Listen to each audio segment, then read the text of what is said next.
All right, guys, this is going to be, I think, AP Macro Practice number 10. I'm on 2014, number 2. So just do a Google search, AP Macro 2014, and do number 2. I'm going to pause the video, and then I'll work through the answers with you.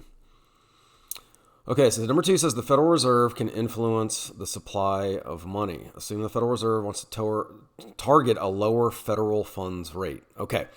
I told you guys, all right, if we define the federal funds rate, it is the rate that banks charge each other for overnight loans. And consider the federal funds rate that nominal interest rate on the money market graph. So if you look over here, money market graph, just consider this the federal funds rate, okay? What open market operation can the Federal Reserve use to achieve the lower target? In other words, they want this interest rate to go down, right? What open market operation can they use, right? Open market operations is buying and selling bonds. What can they do? They're going to buy bonds, right? So 1 point is earned for stating that the Federal Reserve will buy government bonds. You don't need to explain that. You don't need to be, that's it. You just got to state that they're going to buy bonds. Given your answer to part AI, what will happen to the price of government bonds? Well, interest rates went down, right? So we consider this the federal funds rate, this nominal interest rate. You increase the money supply, interest rates go down. Well, when interest rates go down, what happens to bond prices, right? There's that inverse relationship. If interest rates go down, bond prices will go up. Again, you don't have to explain that, all right? So 1 point is earned for stating that the price of government bonds will increase. Using a correctly labeled graph of the money market, show the effect of the open market operation from part AI on the nominal interest rate. Okay, so they're buying bonds. That's big money. Money supply increases. Interest rate goes down. You've shown it on this graph. There you go.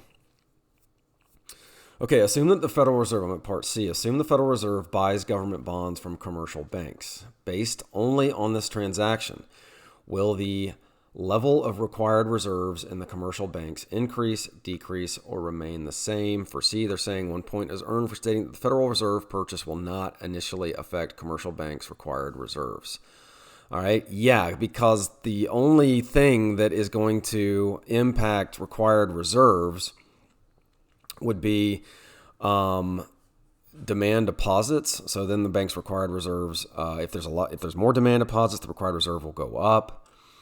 Or if money is taken out of demand deposits checking accounts, then the required reserves will go down. But when the Fed buys bonds, that's just gonna go into that. Think of a balance sheet. That's just gonna go into that bank's excess reserves. So in this instance, excess reserves in the bank's gonna go up, but required reserves are not going to be affected by that. Okay. Another monetary policy action involves changing the discount rate. Define the discount rate.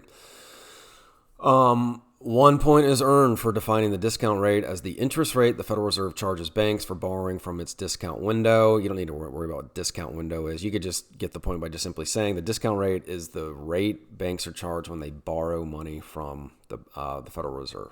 Okay. All right, there you go. That's 2014. Tomorrow I'll do 2015.